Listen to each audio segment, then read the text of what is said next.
entender la decisión de hoy del Banco de México y el mensaje al mercado. Me acompaña en la mesa Rodolfo Campuzano, director de Estrategia y Gestión de Portafolios de Invex, a quien le agradezco su presencia esta tarde. Rodolfo, ¿cómo estás? Muy bien, Víctor. ¿Cómo te va? Gracias. Oye, buenas tardes. Pues déjame empezar por lo que te iba a preguntar al último, pero dada la caída que están teniendo los mercados en Nueva York, empiezo con eso.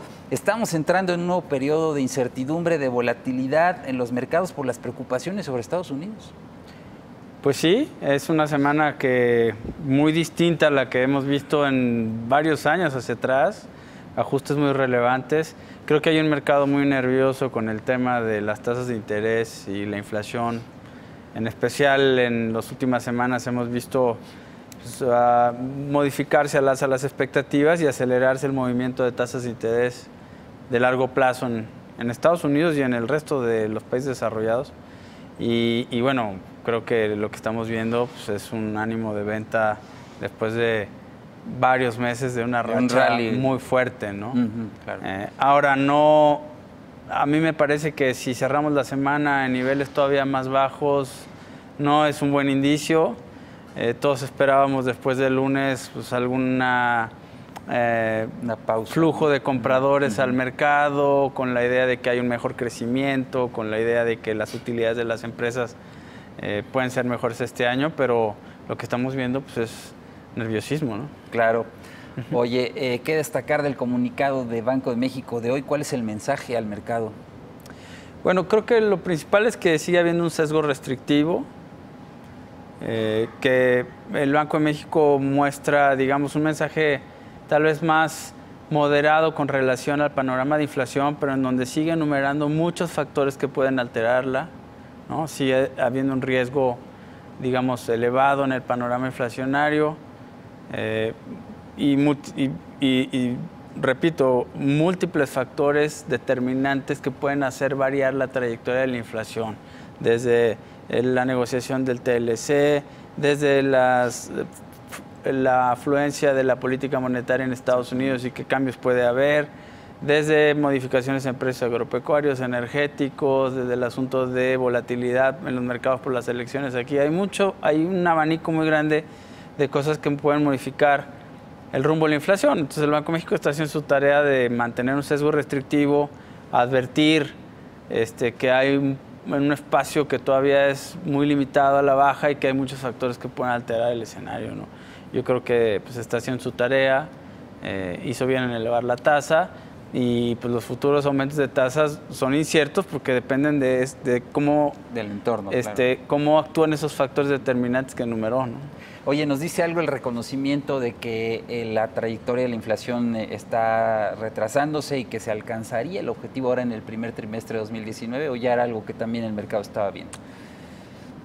El objetivo en el primer trimestre de 2019 me sigue pareciendo una trayectoria bastante audaz, que bajemos del 5,5 que estamos ahora, 5,55 hacia en 13 meses o 15 meses al objetivo de 3%, ¿no? Creo que el Banco de México siempre en sus comunicados va a trazar un horizonte a un futuro previsible en donde alcance su objetivo. Pero lo que es un hecho es que, sobre todo en este primer semestre, va a haber una trayectoria de baja en la inflación que no debe ser muy acelerada y que depende de muchos factores, insisto. Entonces, el Banco de México, quizá lo que le está quedando un poco más claro a los participantes en el mercado es que la posibilidad de que se hubiera un espacio, de que se generen expectativas de una baja en las tasas de interés o un ciclo de baja en las tasas de interés está postergado hasta mucho tiempo hacia adelante, ¿no? Claro, ya no se vería para este año, finales de este año, como algunos pues es muy difícil. Lo veían. Claro, muy difícil. Y el otro tema es la posición relativa Banjico Reserva Federal, que creo que ahora vuelve a cobrar interés e importancia con lo que está pasando en los mercados en Estados Unidos.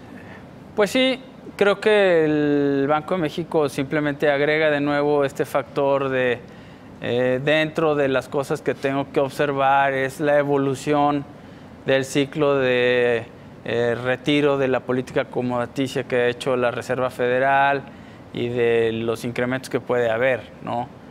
Creo, desde mi punto de vista, que es más importante todavía la evolución de la curva de tasas de largo plazo, que la que determina el Fed, ¿no? Si los mercados se alteran mucho, tenemos incrementos más fuertes, etcétera, pues eso altera mucho el panorama de tasas de interés a nivel global. Y bueno, yo creo que el Banco de México es otro de los factores que tiene que estar vigilando, ¿no? Claro. El otro es el tipo de cambio, Rodolfo. Creo que en los primeros días de esta semana, cuando se dio el ajuste fuerte en Wall Street, se mostró defensivo el peso, resistió un poquito, pero hoy ya lo vi un poquito más vulnerable, ¿no? Sí, es curioso. Nosotros hemos discutido ahí en Invex el tema desde el lunes, porque al parecer algunos factores muy evidentes que habían alterado el tipo de cambio en semanas anteriores, como las incertidumbres con relación a las negociaciones del TLC, el tema de la inflación elevada que podría no estar cediendo, etcétera, parecían haberse, digamos, moderado en la percepción de los inversionistas. Pero pues, está este entorno de volatilidad que, de prolongarse o de incrementar su magnitud, pues va a presionar a todas las monedas contra el dólar. De hecho, ya lo vimos hoy día que el euro perdió terreno, el yen perdió terreno, todas las monedas emergentes perdieron terreno contra el dólar, porque pues, al generarse este nerviosismo, olas de venta en el mercado, también hay retiro de flujos de dinero que están invertidos en todos estos mercados fuera de Estados Unidos, ¿no? Claro, pues lo que vamos a ver entonces es volatilidad, Rodolfo, sí, a corto plazo, ¿no? Eso parece que va a ser un febrero loco, no solo en el clima. A ver cómo viene este febrero y pues marzo también, ¿no? Pues sí. Porque también hay otros procesos pendientes, ¿no? Como decías ya antes, renegociación de TLC, en fin. Sí, nos iremos acercando también al proceso electoral. Es muy importante tener el foco de la tendencia de la economía sigue siendo favorable, incluso en México, en términos de crecimiento, en términos de productividad, en términos de generación de empleo. Pero en los mercados la historia puede ser otra, debido en Estados Unidos, por ejemplo, a los excesos que había de rendimientos. E incluso aquí en México también, pues no hay que olvidar que tuvimos un año favorable en bolsa hasta hace unos días, ¿no? Claro. Rodolfo Campuzano, te agradezco que hayas estado. No, aquí, al contrario. Siempre. Gracias, Un gusto. Bienvenido.